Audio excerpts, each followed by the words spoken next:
এই অঞ্চলের মানুষ আমাদের গার্মেন্টে যাচ্ছে, এই অঞ্চলের কলকারখানা নাই, পদ্মায় হচ্ছে, পদ্মা ব্রিজ হচ্ছে, পদ্মা ব্যারেজ হচ্ছে। দক্ষিণাঞ্চলের মেগা প্রজেক্ট অনেক রয়েছে, কিন্তু এই অঞ্চলের কোনো ধরনের কর্মসংস্থানের মেগা প্রজেক্ট নাই, সরকারের উন্নয়ন বাধা পায়। এই জন্য আমরা বলছিলাম যে এইটা যদি হয়, এই অঞ্চলে বিস্তার, এই অঞ্চলে ন্যাকপাবন অঞ্চলের চতুর্দিকে এখানে তিস্তার পাড়ে, বাঁধের পাড়ে বড় বড় কলকারখানা হবে, মেগা সিটি হবে, গার্মেন্টস হবে, কৃষি হবে, পর্যটন হবে। এর মধ্যে দিয়ে 10 লক্ষ কর্মসংস্থান হবে, নতুন জায়গা তৈরি হবে। আমরা আজকের এই দিনে সবাই মনোজাত, বিশেষ মনোজাত, অন্য মনোজাত করবেন। এটা আমি নিজে এইখানে এসেছি, আমি বলছি তাকে সংগঠন যে সব জায়গায় হচ্ছে।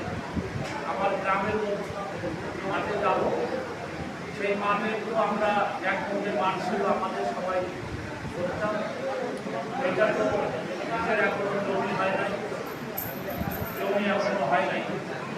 এখন এটা কি হবে জানা যায়, মেয়ে দিয়ে কালকে ওই জন্য আসতে পারে না।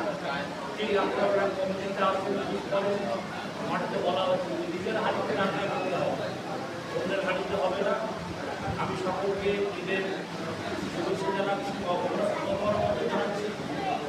ঈদে তো কুরবানি না, কুরবানি তো করতে হয় পশুকে একটা প্রতীকী ব্যাপার। কুরবানি করতে হয় ভিতরের মধ্যে যত অনাচার,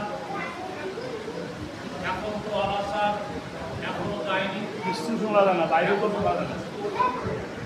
এখনো আমাদের খান টান যা আছে পারতেছে না, নানা ধরনের অনাচার করতেছে। আমরা যেন আমাদের এখান থেকে তৌফিক দান করেন,